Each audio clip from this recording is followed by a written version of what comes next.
Hello, today we will guide you through how to connect Make.com to Google Drive. To begin, open Make and go to your dashboard.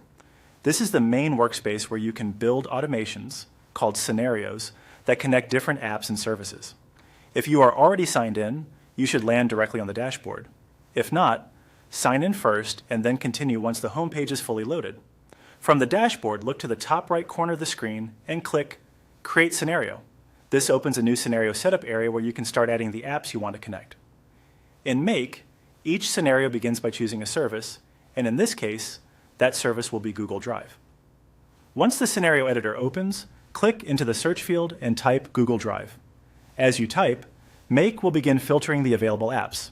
This is the quickest way to find the exact integration you need, especially if your workspace contains many available services. When Google Drive appears in the list, select it to continue. After clicking Google Drive, you'll be asked to choose an action. This step defines what you want Google Drive to do inside your automation. For this walkthrough, go ahead and select a sample action. The exact action may vary depending on your workflow, but choosing one here allows you to move forward and create the connection. If you are unsure which option to use long-term, you can still choose a sample action now and adjust it later. Next, you'll need to select a sample connection. This is where Make links to your Google Drive account so it can access the files or folders needed for your scenario. When you choose the connection option, Make may prompt you to sign into Google and approve permissions. Be sure to review the access request carefully so you understand what Make will be able to do.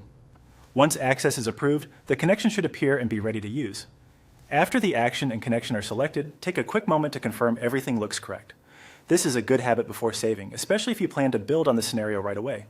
Checking now can save time later if something needs to be changed. Once everything is set, click Save.